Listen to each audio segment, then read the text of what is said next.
It's about transition. It's about transitioning from one life in the desert, in the wilderness, being a nomadic people, moving from place to place, to becoming, to the Hebrew people crossing over the Jordan. And in that crossing over, it's symbolic in many ways, and it's literal in many ways. They literally came to live in a place and call it their own. And they didn't move around anymore. They had their own pastures, their own flocks, their own land, their own territory. They built their own nation. They also became the nation of God, the light that we have all looked to for thousands of years as the example of the relationship between God and man. They taught us through their successes, and they taught us through their failures. And so this is big. It's moving from infancy.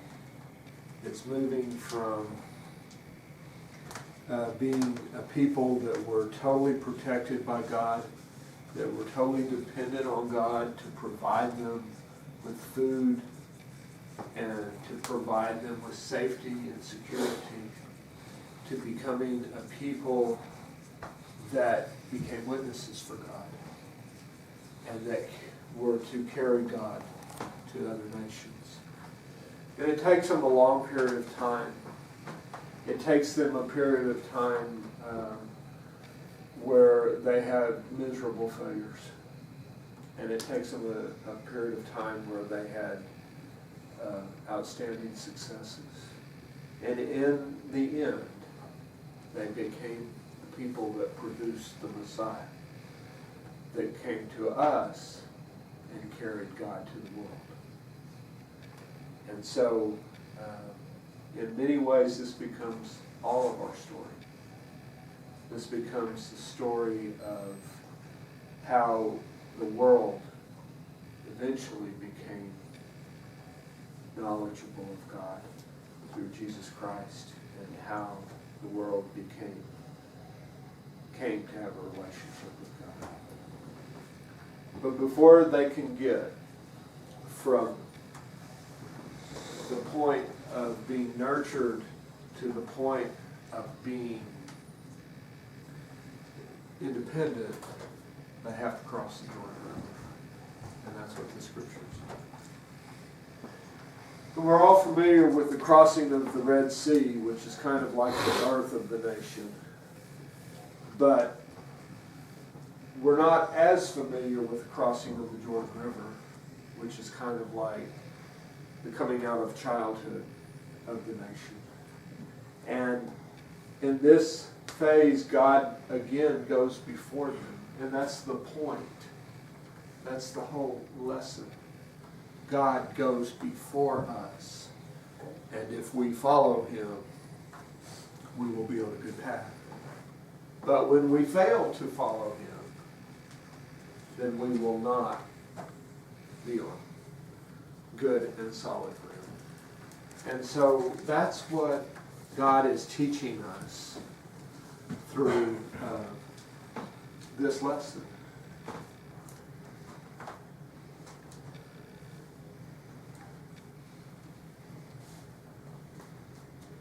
Joshua said to the priest, "Take up the Ark of the Covenant and pass on ahead of the people." So they took it up and went ahead of them. And the Lord said to Joshua, "Today I will begin to exalt you in the eyes of all Israel, so that they may know that I am with you as I was with Moses. Tell the priest to carry the Ark of the Covenant. When you reach the edge of the Jordan rivers, go and stand in the river." And Joshua said to the Israelites, "Come here and listen to the words the Lord your God has said." So, God uses what we've often used in the faith, what these pictures, these stained glass windows represent, what these crosses on the wall represent. He used a visual image. He used the Ark of the Covenant to remind us that God goes before us. And so by picking up the Ark and carrying it before the people were reminded that God goes before them.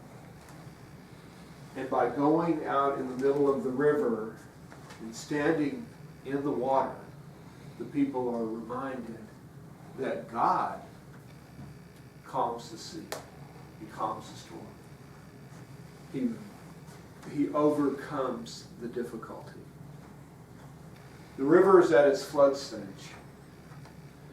And so we all know what that's like if we've lived on a river at any point in our lives. If you live in Wharton County, you certainly know what that's like because the Colorado River reaches flood stage at different times when there's been a lot of rain uphill, up the country. And when that happens, the river water rises.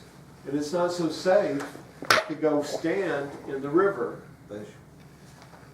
So what do?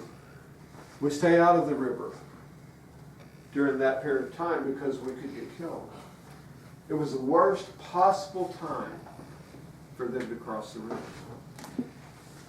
But God tells them to cross the river now to prove a point. The point is that he can overcome anything. And so the men walk out with the Ark of the Covenant, and they stand in the river, and then, as if someone had built a dam up above, the water stopped, the riverbed runs dry, and the people cross over. And that says to us that God goes before us. It's kind of like Jimmy leaving victory in Jesus. It's kind of like you leaving victory in Jesus. We all cross over that Jordan River at some point into the promised land.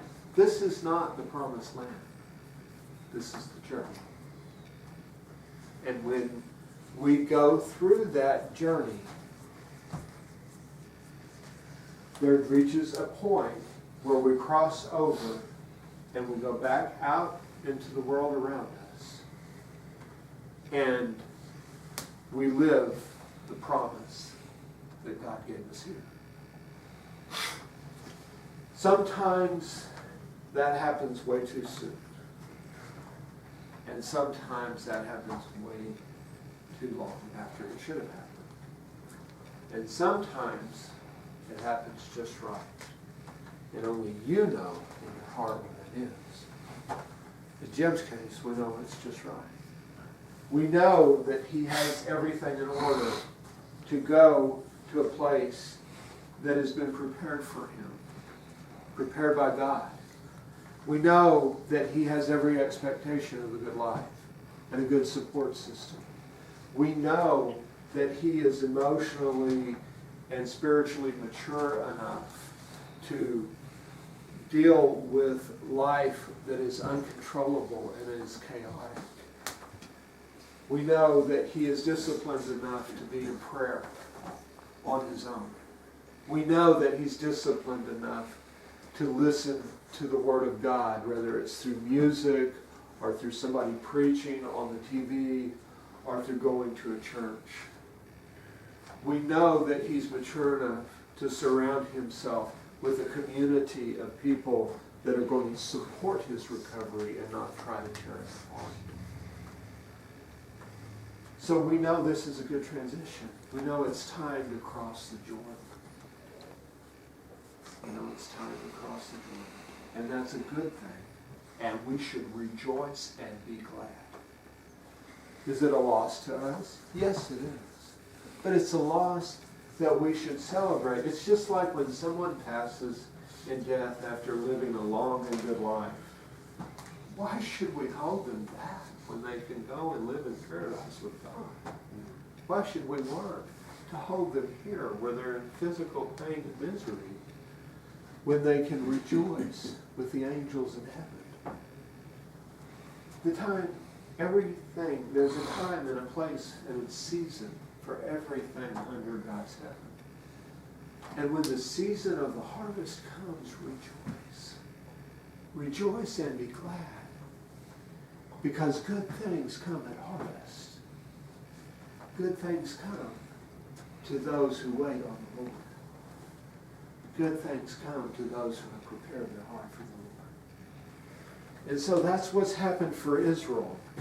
And that's what's happening for us in small and individual ways all over Victory in Jesus.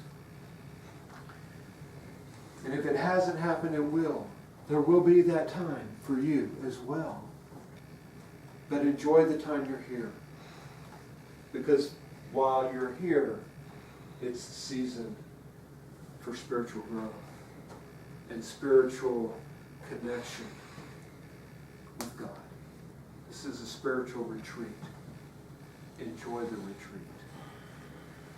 Enjoy the retreat and use it to its maximum potential. Because as you're using it, you're learning and you're understanding the tools that God gave us to use when we get out into the chaotic, crazy world that isn't structured and that isn't uniform and that is in no way conducive to building up your spiritual life. You have to be able to seek that out, find it, and make it your own when you leave here. And God knows these people are ready for that. And God knows that it is time.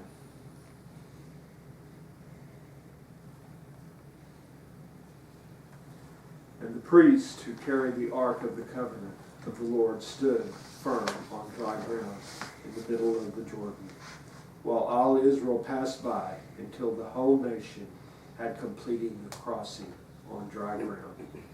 When the whole nation had finished crossing the Jordan, the Lord said to Joshua, "Choose 12 men from among the people, one from each tribe, and tell them to take up the 12 stones from the middle of the Jordan, from right where the priests stood, and to carry them over with you, and to put them down at a place where you stay tonight." So Joshua called together the 12 men he had appointed from the Israelites, one from each tribe, and said to them, "Go before the ark of the Lord your God into the middle of the Jordan. Each of you is to take up a stone on his shoulder according to the number of the tribes of Israel, to serve as a sign among you in the future when your children ask you, 'What do these stones mean?' Tell them that the flow of the Jordan was cut off before the ark of the covenant of the Lord. When it crossed the Jordan, the waters of the Jordan River were cut off, and these stones are to be a memorial to the people of Israel forever." So go and live in the promises. But go with God before you at all times. And God add his blessing to the scriptures we have read and the comments that have